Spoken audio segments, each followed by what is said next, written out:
Hello, and welcome to the Specialty Matcha podcast. My name is Ryan. This is my co-host Zongjun, Hello. who also goes by Sam, and we're the co-founders of Senko Matcha Products. We launched this podcast to discuss our learning journey in Matcha, share startup stories, and interview experts. Ryan from the future here. Apologies for the late release. The whole team is actually in Kyoto Prefecture, participating in some handpicking and meeting with farmers and some other industry people that are here for the 2025 harvest. So we have some exciting content coming down the pipeline, and enjoy this episode. And before today's episode, Ryan sent me some very unfortunate photos of his encounterment in London of drinking some very interesting matcha. So, what was it, Ryan? Can you describe those Yes. in detail since we cannot share photos?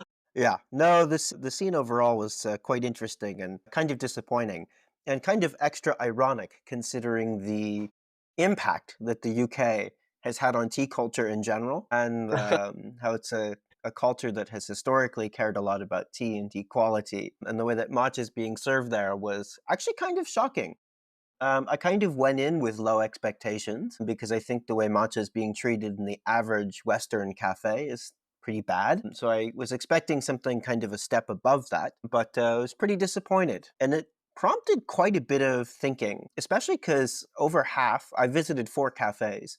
I think three out of the four were Japanese operated, where the people behind the counter were Japanese and speaking Japanese to themselves, which made Okay. it even more surprising. Okay. That's interesting. So it was Japanese people who are the staff and operating Yeah, the at, whole at scene. a lot of these at a lot of these places. And the sequence that I did, and by no means could we call this like the status quo of matcha in London or the London matcha scene. Four is not enough. And I'm also not going to give away the names, at least not on this podcast. I posted them to my personal stories, which thankfully is impermanent, because it's unfair to judge somewhere where you've only been once. Um, Especially when businesses can change and improve over time, so we don't want to call anyone out, but I do think there's a lot of learnings for the whole industry about what we were encountering there and things that we can improve upon. And Zongjun, you and I just recorded an episode on why matcha is so bad at cafes. And we had recorded that like a week before I went on this weekend trip to London. And it feels extra prescient now after recording that. And in some ways, this episode, I kind of want to be part two of why is matcha so bad at cafes and what can cafes do to raise matcha quality. So, for these cafes that you have been to in London, what are some of the things that really stands out to you and are coherent between cafes? Yeah, so let's set the scene a little bit. Three out of the four places that I went were matcha specialty shops. Like matcha was either in the name or it was some Japanese name, and it was a company that specifically focused on Japanese tea. And the other was a Japanese style pastry shop, which I had heard had a very good matcha program. And thank you, by the way, to the listeners who live in the UK or in London who gave me recommendations. And so I asked three different people for recommendations and kind of chose the one that were overlapping on a lot of people's lists. And one of them was a Japanese bakery, which has supposed to have a very good matcha program. So that's sort of the scene. From a consumer experience, just being a consumer walking in, objectively, everything tastes pretty bad. The one caveat I will say is that I was shocked by the price. You can get a matcha Americano or a matcha latte beverage in London. The price range was anywhere from 350 to £7, um, which is way cheaper than I was anticipating, considering matcha prices both in Paris and in places like New York, where I have a lot more consumer experience. So they're really targeting a price point that could be somebody's sort of everyday cup of coffee, so to speak. Interesting. £3 British. That's close to $4. Yeah, about $4. Okay, okay, that's not bad at all. It's like actually No, it's not. cheaper than some of the matcha Americano that I've seen even in Shanghai, in China. Wow. Yeah, that was Yeah, 28 it's RMB. it's not bad. So across all of these different places, it was actually a pretty unique set because the way they prepared matcha was so different. At one place, they were measuring everything to order, hot whisking it in a bowl and dumping it in a cup. So like what we would consider like pretty normal preparation. One place we're using those electric vibrating frother things in a setup that looks very similar to Cha-Cha Matcha. If anyone's been to one of their locations in New York or LA, the behind the bar service experience looks pretty identical. And then a place that was using syrups where they were had a pre-made matcha mix and we're dumping that either into hot water for an americano or into milk or some various syrups for some of the specialty drinks. So seeing all of that and then tasting all of that, there was a really large range of issues that I experienced. I had super clumpy matcha. I had matcha that had no foam on it, that was this murky lake color and pretty tasteless. That was actually the least worst that I had, was the one with no foam at the Japanese patisserie. It wasn't that bitter, and it didn't really taste like anything, which actually ended up being kind of a good thing. I had a broken bamboo tine in one of them, and one of them did have some foam, but just tasted objectively horrible. This one was from the concentrate, and where they just dump it into some hot water, which I consider that to be the least intentional way of preparing matcha, let's say. Definitely the fastest. That was actually pretty incredible. I ordered it and I had my drink about 15 seconds later.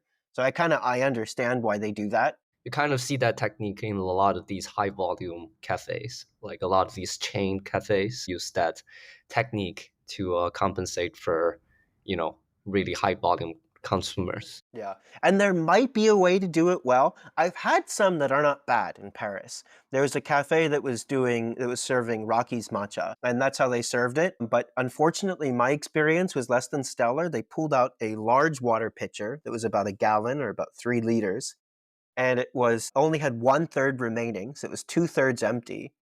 The matcha had settled to the bottom. I was clearly the first person ordering this. They kind of gave it a light like swirl, but not really. I could tell there was still a lot of matcha still on the bottom.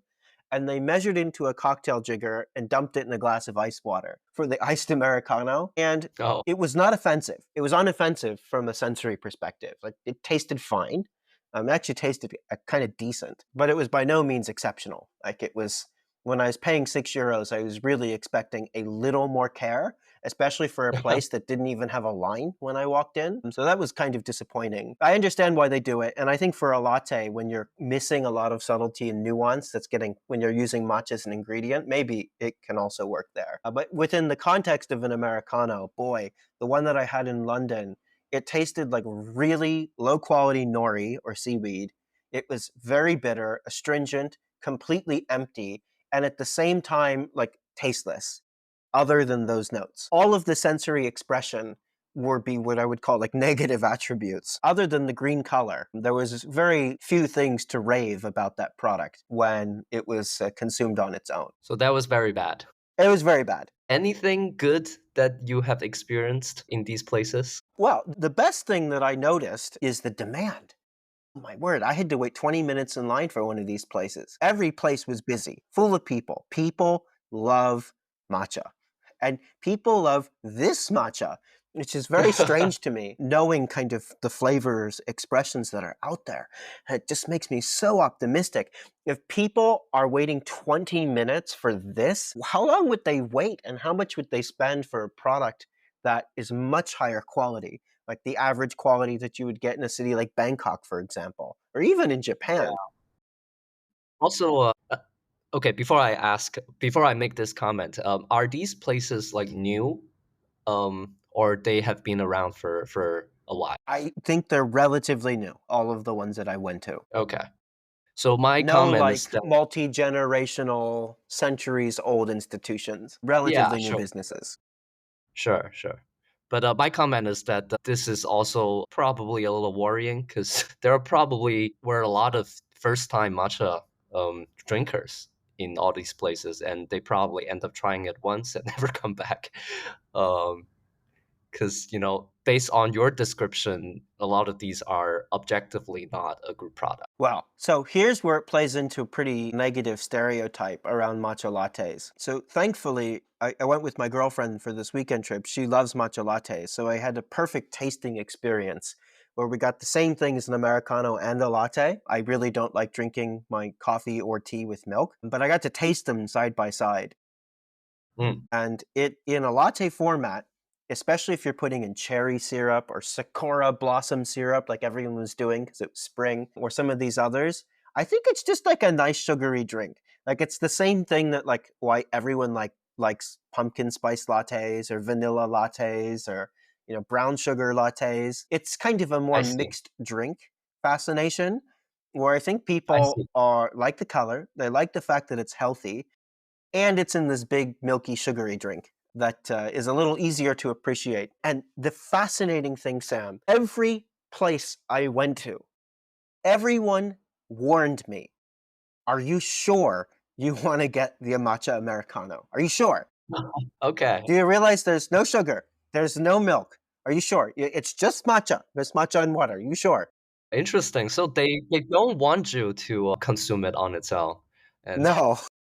And I'm sure they're thinking, why is this guy ordering this? Like, no one orders this. This tastes disgusting. That was an interesting, and actually, I have a call to action about that a little later on in the podcast. Also, I tried to have as much staff interaction as I could. So I had to be like, hey, where are you guys sourcing your matcha from? How much matcha are you using?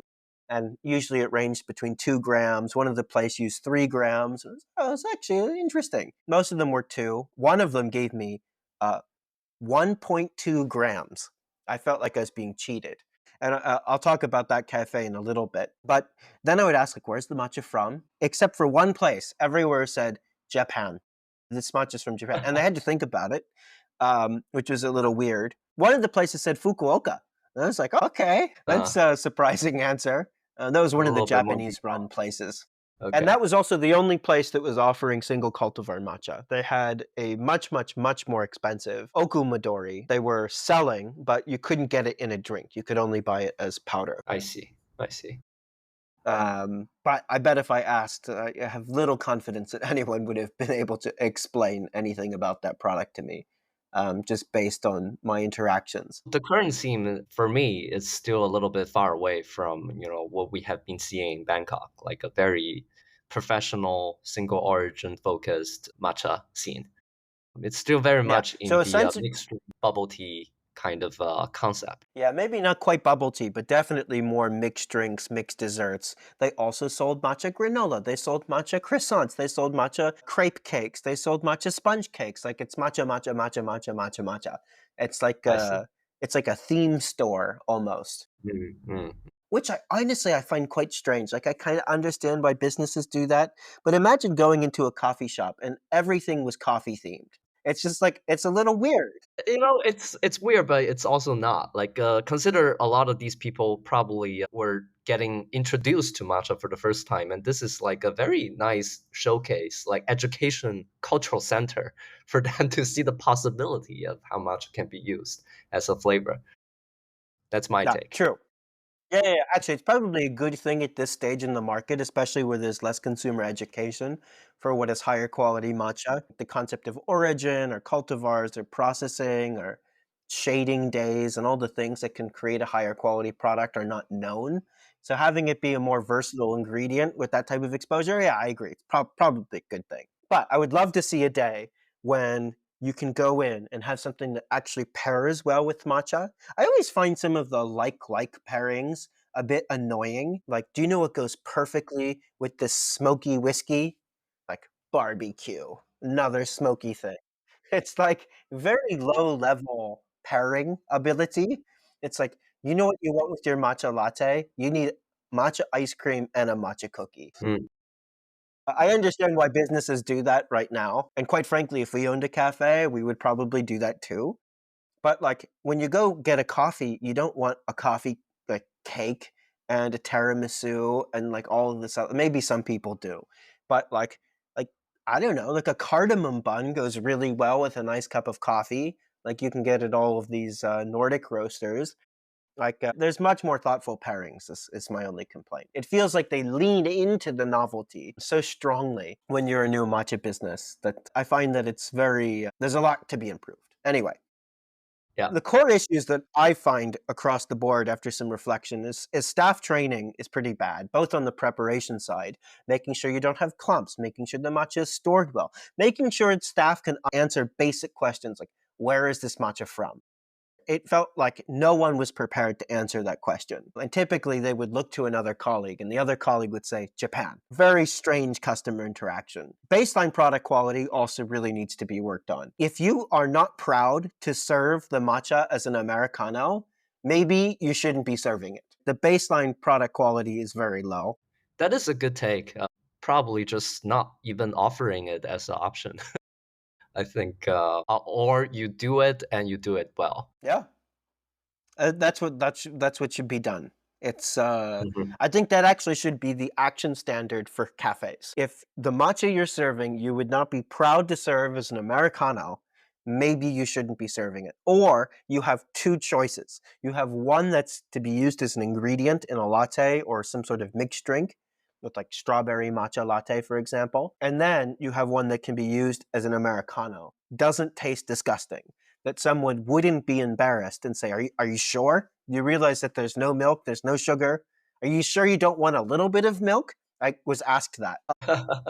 So I think that'd be a great call to action for anyone listening. Bad preparation technique is number three. I had this very strange experience. The last place that I went to, it felt like they were doing everything right. They had two matcha products, and they had a premium one and a normal one. So I said, I'd like the premium one as an Americano, please. And they put it on a scale, and they had a special can, and it was a special area actually for the premium matcha. And the whisk wasn't hydrated. And I could tell by looking at the station that people don't order this very often. So the whisk wasn't hydrated. Looked like it hadn't been used that day.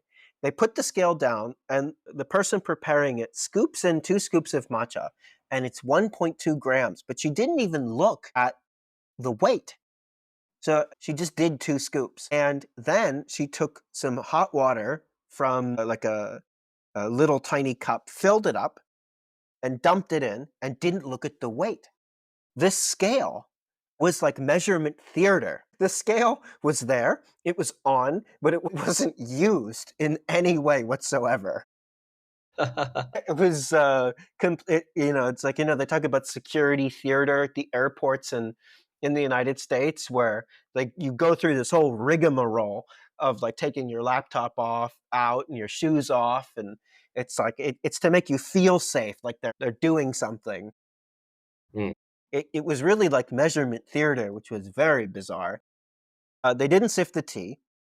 They whisked it. There was some foam, so I was pretty impressed by the foam. But by the time I got to the bottom of my cup, I felt even more cheated because not only did they use 1.2 grams and charge me more than £5 for this drink, which is highway robbery, but there were tons of clumps at the bottom. So there was a lot that I wasn't even consuming because they were still in the form of clumps, and there was a broken bamboo tine at the bottom because they hadn't hydrated the whisks.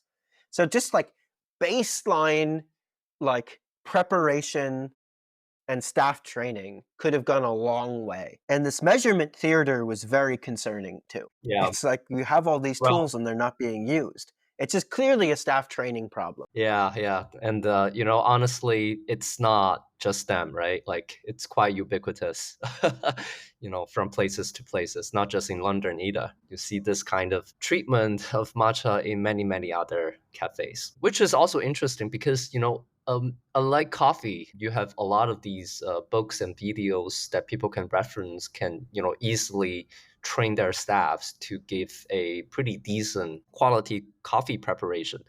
You don't quite see that in matcha yet. You see a lot of these handbooks telling you how to prepare matcha ceremonially, but very rarely that you run across any reading material or education material telling you how to prepare matcha for a high volume cafe. Yes and no. I mean, the steps are not that complicated. Like, most people should know how to use a scale. Like, we're not talking about a very sophisticated form of preparation. Dialing in an espresso machine, that's complicated. Making sure you don't have channeling, making sure you're looking at volume in and volume out, doing all and making sure you're like, depending on the humidity of the day, how you dial in the amount of coffee that you're using, that's complicated. I mean, we're talking about sifting a powder, making sure you get 2 grams, and then making sure the water temperature is appropriate and you're using the right amount of water and then whisking it. It does not require masterful skill or technique just to get That is true. baseline That is quality. true.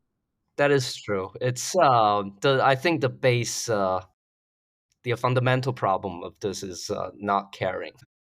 It's not caring. I think everyone who says that there's not enough matcha education, which is us sometimes, like to get we're usually referencing like really high quality product. But like just to get baseline quality, there's no excuses other than not caring. Like that does exist on the internet. ChatGTP could tell you how to get baseline quality. It's a little pathetic. Yeah. Well, GTP sense at a higher standard usually. Yeah. But it was very concerning. And then there was this weird use of these vibrating whisking things. Very interesting. It actually does produce pretty good foam as I was watching it, but boy, it makes a mess. And like they were cleaning it. It was so disgusting. The place that I went to that was using one of these, all of their matcha was in this gigantic bowl that wasn't covered, exposed to light and air. Now, granted, this was a high volume place. So they probably go through that bowl in 2 hours, but it still like kind of was a mess everywhere. They take scoops, they do measure it, and they create large batches of matcha. And then they use this electric frother and it just gets everywhere. This matcha station was a mess and green. And the whisk then gets dunked into a cup of what was once water, but is basically now an usacha based on the number of times they have cleaned it off. They zzz it into this cup of usacha, which is now usacha. Take it Oh out. my It's god. still covered in green. And then they Oh my set it down. And then I was watching them measure it out into the lattes, and they didn't give a consistent dose. Some people got, certain, I forget what the number was. Let's say it was 10 grams of the syrup. The next person got 12. The next person got 9. And you could just visibly tell how little care. I can understand if you're off by a little bit, but the person behind the counter so obviously didn't care and really didn't know what they were doing and had a mess of a station. And actually, she looked overwhelmed, to be honest. Didn't look like she was trained very well.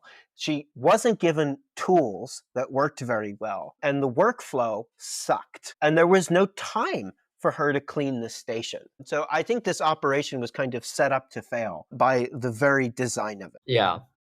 There's still a lot of art and science into that, like how modern cafe can optimize their workflow and station design and tools to cope with high volume consumers. And you don't necessarily, again, back to my previous statement, you don't have a lot of materials to reference how to do it well exactly. Or someone you can copy. I mean, the beauty of specialty coffee is you had Blue Bottle, you had Stumptown, you had Counterculture, you had Intelligentsia, you had the early multi-roaster cafes. And everyone can just copy each other. It's like the Yeah. dining industry. If you listen to fine dining and the pinnacles of dining and like the Michelin status restaurants, they go eat at each other's restaurants and they get inspired. Like part of the Yeah. reason Yeah. why 11 Madison Park improved their coffee and tea program is because they had a dinner per se and had a fantastic dinner. And then at the end of the meal, they had a pretty mediocre cup of coffee. And they thought to themselves, wow, everything about this is world class except the coffee. And then Mm. that inspired them to do a coffee program. You have all this cross pollination of understanding what other people are doing really well or really poorly and then improving on it. I think we need a copy culture in matcha where these places go around. I mean, really, everyone just needs to take a trip to Bangkok or to Thailand to really to learn what's going on, to see the matcha scene in that part of the world and then copy them. Bring it back. Like this stuff isn't precious. Like recipes shouldn't be precious, ratios shouldn't be precious, workflows shouldn't be precious. Let's go to who's doing this well and copy it for the love of God. It's embarrassing. And I can understand this quality standard at a coffee shop that might not know any better. But at a specialty matcha cafe where it's the only thing they're serving, it's unacceptable. Like it's ununderstandable. I don't understand it, how the quality standard can be that low and the staff training can be that bad, and how the workflows can be that bad. And everyone's interested in respecting tradition, tea ceremony, and using a whisk and using a bowl and whisking everything to order. Do you know what they should copy from Chanoyu? The concept of working clean. There's this concept of working clean in cafes. James Freeman recently put out a post about it, the founder of Blue Bottle, on his personal account, talking about the first time they opened a cafe in Japan, in Kyoto, or in Tokyo, excuse me. And they served, I forget how many hundreds of people that day. They had news helicopters. It was a big deal when this Blue Bottle opened in Tokyo. And tons of press came, and they were just working nonstop all day, endless line. I think someone waited overnight to be like the first person in line at this Blue Bottle opening. Do you know how long it took them to clean up at the end of their service? Yeah, it was like 15 or 20 minutes, yeah. It was 20 minutes. That's crazy. Imagine serving hundreds of people and it takes you 20 minutes to end the day. And the reason that they did it is because they worked clean. You don't have a big mess everywhere. Like, it's crazy. And that's what we should copy from Chanayu. Chanayu has cleaning procedures baked in. They not only do you preheat your bowl, you pre-clean your bowl in front of the person you're serving it to. And there's a special white piece of linen that's part of the tea ceremony that every tea ceremony student learns, where you pre-wash the bowl. It's a pre-wet piece of linen to pre-wash it, to rinse the rim to make sure anyone that was drinking from that bowl before, that the rim is clean, that the bottom is clean, and then you drink from it, and then they clean it at the end. It's actually a huge part of what a temai, or the procedure of making matcha, even is in the traditional way, and Oh yeah. showing that type of intentionality. And not only that, here's another thing they can copy from tea ceremony: inspecting the whisk. There is a motion where you inspect the whisk before and after you prepare the bowl of tea to make sure that you didn't accidentally serve someone a little piece of bamboo for them to choke on. There's all of these pieces of intentionality that we should be copying the spirit of tea ceremony in this manner, like working clean and making sure you're not giving someone a piece of bamboo, and not the form of tea ceremony, which everyone's focused on. I totally agree. You know, on the other hand, Ryan, we should probably not even copying the idea of how clean was being done in Channel U either. Like, it's probably very unrealistic to do all of those procedures in a high volume cafe. I think what the current specialty matcha industry is suffering is a lack of infrastructure, a lack of tools that can support the spirit of working clean while maintaining the efficiency and speed. Cleaning a matcha bowl, or like inspecting a matcha whisk that will break all the time, I think that's just unrealistic for a high volume matcha cafe. There should be tools that just don't break all the time. There should be wares or equipments that don't need that amount of caring, you know, from day to day basis. Like the whole idea of working clean needs to be baked in to the very fundamental tool design and workflow design from the very beginning. And I think that's what the current specialty matcha industry is really suffering from. Implying this, high standard onto like operating a mixed drink store in London, I think might be a little bit too high, because she probably don't even know how to improve the current workflow or how to procure any better tools to cope with the difficulties that she's running into every day. Yeah, potentially. But I mean, even with the existing tools, I think that the level of quality preparation and inconsistency, and the lack of ability to operate in a way where you're getting exacting standards, can be done with existing tools and with DIY. Let's not be too self-promotional in this podcast. I mean, we're working on that infrastructure too. But I think even with what exists now, you are able to have very good workflows, and even very good workflows in high velocity environments. I think it is possible. We do see it in Southeast Asia, where they are able to do it and to work clean that way, and to work efficiently and with exacting standards, where you're not getting significant variation drink to drink.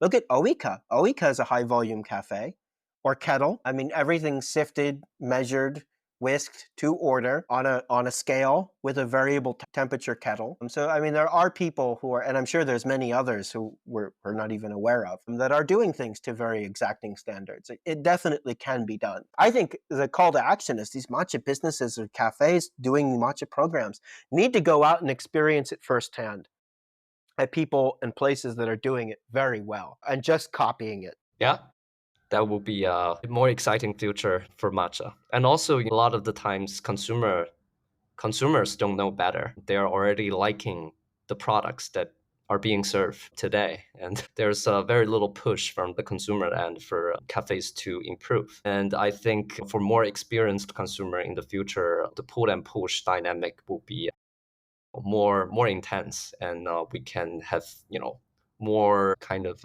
motivation coming from the consumer end to push cafes to improve their workflow and their product quality. Yeah, well, right now, all the matcha businesses have a great gift. Matcha's booming. There's a matcha shortage. So matcha's in the news. These places, there's very few of them and they have long lines. But that's not going to be that way forever. The economic opportunity of starting a matcha business is very obvious at the moment. And by the fact that you have matcha and are serving matcha or a matcha specialty place will one day be not unique and special on its own. There's going to be more competition. And the places that will win in the long term, I think, are places where the intentionality is clear, the price is fair, and the quality is consistent, just like any good business out there that has very good staff training. At some point, it's just going to be unacceptable for these places to exist at the way that they do, I think. So I agree that it's not there. And there's not consumer demand for this type of perfection yet. But the consumers will change and the competitive landscape will change. And the businesses that are going to succeed in the long run um, are going to do so in large part by improving quality. I mean, it's just sad. The products that I tasted were disgusting.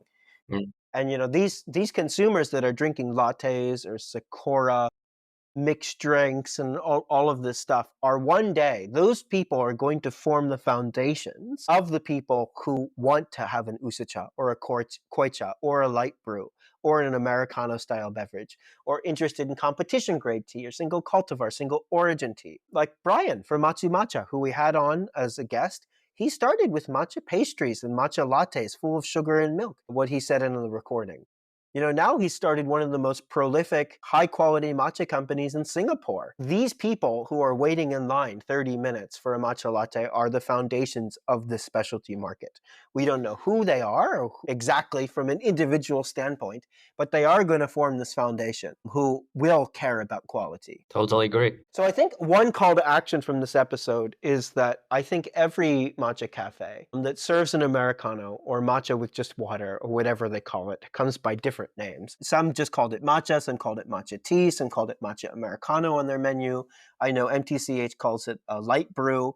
Anyone who's serving this type of thing, baseline, should be proud to serve what they're serving. I think it's a pretty good action standard for any specialty matcha cafe out there in getting the matcha not being bad. We asked ourselves in the previous recording on this topic, why is all the matcha so bad? I think the matcha will be of acceptable quality when the matcha Americano can taste good. I think it's a pretty easy action standard. And the other thing is, I think there just needs to be better staff training. And better staff training, not in like being told what to do, like not treating your staff like they're stupid and give them a list of instructions and say, follow this exactly, but lead with context. How can we give everyone the first principles to understand why does matcha clump and how do you make it not clump? Why does water temperature matter? How is foam formed? And we give everyone the foundational knowledge to understand the mechanisms that lead to a higher quality product. And I think my suspicion is a lot of these places give employees a list. They treat them like they're stupid. They say, you follow this list. I came up with this procedure. And they're not armed with the foundations to create a better product with that type of knowledge. Yeah, totally agree. Like probably on the list, one of the cafes that you have been to says take 2 scoops of matcha into the bowl, but didn't really, convey the message that, what exactly should 2 scoops weight. It's just 2 scoops. Yeah. And I think, a lot of these guidelines, you probably need to have the staff understand the fundamental reason why, the guideline is there, the operation is there, instead of, just brainlessly training them or telling them, this is the exact order that you should follow. Yeah. I mean, and it's not rocket science either. I mean, I could do this in like a couple minutes. Like, here would be my very impromptu education to someone who knows nothing about matcha, who's going to be preparing at a cafe for the first time. I'd say matcha is an extremely delicate product. This is actually powdered tea leaf. This is not something that dissolves like instant coffee or like Tang or like liquid IV. So, because of that, you need to think of it much more like flour than you would like mixing a powder together like you would in a beverage normally. Just like if you're making pancakes and you add way too much water too fast and you're mixing it and get very clumpy, matcha is exactly the same because we're not actually dissolving the matcha. It forms a suspension in water, which means that these particles are mixed in with the hot water. So that means, one, you need to sieve it either in a batch prior to service, or you can sift it to order, but it needs to be pre-sifted so it doesn't clump. And then you need to really whisk it well. But be careful. This bamboo chasen is extremely delicate. This bamboo is fragile when it's dry. And because bamboo is fragile when it's dry and these tines are so small, this has to stay hydrated. So hydrate it, just run it under the sink for a second and then wait a couple minutes, and then you can use this whisk. Whisk it very vigorously, but this is still a fragile instrument. So try not to scrape the bottom too hard. Be gentle with this. Whisk, whisk, whisk. And then what you're doing is you're incorporating air to create foam, which is also an important part of the sensory experience. And when you do this, please use the right temperature water. Matcha has an unusually high number of a compound called catechins. Catechins taste very bitter, very astringent, and they will readily extract past 80 degrees Celsius. So make sure your water temperature is between 70 and 75. Otherwise, you're going to bring out a lot of bitterness in this tea. And because matcha is not like other types of tea, it has a very unusual number of these bitter compounds, which will stay locked in the leaf so long as we keep the water temperature low enough and we're only extracting the good flavors. There you go. Right? Pretty well encapsulate the first principles that you need to know to create baseline, decent matcha. Yeah, and maybe a little bit more on matcha storage, and I think that would be a perfect handbook. Oh, yeah, exactly. Yeah, storage too.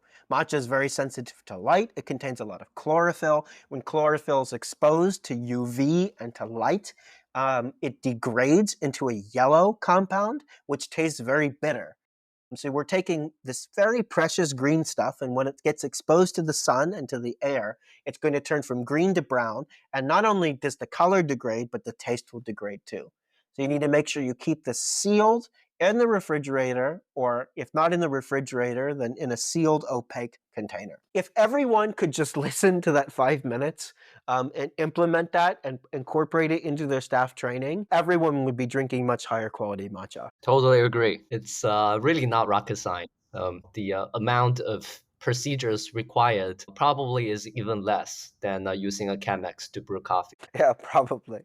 And by the way, anyone listening who has a cafe or has a friend that has a cafe, we offer free consulting services. I don't know how long we will do it for, depending on demand, but anyone who just like wants basic seminar on matcha, what is it, how do you prepare it, what are common mistakes to avoid, we do this for free. So please talk to us. It's actually our way of kind of doing user testing too. And to perfect our own training materials for the future. So if anyone's interested in that, we're happy to do it, no matter where you are in the world, or for your clients for that matter, and happy Yeah, to share our educational materials as well. We think that this should not be precious or gatekept in any way. So we're happy to do it. And same thing with baseline staff training for how to answer questions like, what is matcha? Where is it from? Why is it so expensive? What makes this matcha better than this other matcha? So that like staff are able to have educated, come in with confidence. When I asked where is this matcha from and no one gave me a confident answer, or they had to like ask someone else, like it doesn't send a good sign, especially if you're a matcha specialty place. It's crazy. So that's not the world that we would like to see. In the spirit of giving first, we're very happy to help anyone that wants any help with this and to share educational materials that we have and that we are creating. This is a good place to end. Yeah, I think this is a good place to end. So, really, back to the basics, I think, is what's required to improve matcha quality all over the world. And that staff education is super important. We need to improve baseline product quality where people are just buying better matcha because garbage in, garbage out. We need to improve preparation techniques. So, we need to do away with measurement theater. If we're using these tools, please use them, actually. And we also need to improve matcha storage. And the last thing that I wrote that we didn't talk about is dosing, which we've talked about before. But a lot of the drinks that I have, especially in latte format, were way too weak. Matcha felt like it was primarily being used as a colorant, as like something you were actually tasting. So I think places need to dose a bit higher so that you can actually taste the product. Or if you're not dosing higher, don't serve like a 16-ounce beverage and with 2 grams of matcha in a latte format. You won't taste it. Like force someone to have significantly less volume so you can actually taste it. It's something I've noticed that all the best matcha latte places do. You're not served this gigantic drink, right? You're served much smaller, much more concentrated drinks where you can actually taste it. Even though it might not be what consumers are specifically asking for, but protecting the integrity of the product, they might come around to actually appreciating that more. Totally agree. And also, I would like to add that, we need to do our parts well, Ryan, supplying the world with better tools and infrastructure. And other companies too working on matcha equipment. But yeah, So it's this not just is us. there's definitely an infrastructure gap and needs the creativity of everyone around the world who notice different problems or in different cultures or for different problem spaces. Not the same matcha equipment is not meant for all types of businesses. Some places need to make a matcha drink in 20 seconds or 30 seconds to be profitable. Different businesses require different solutions as well. Absolutely. But all in the service of better matcha. So anyway, if you enjoyed this episode, please consider sharing it with friends or giving it 5 stars on whatever you're listening to and demand better matcha from businesses.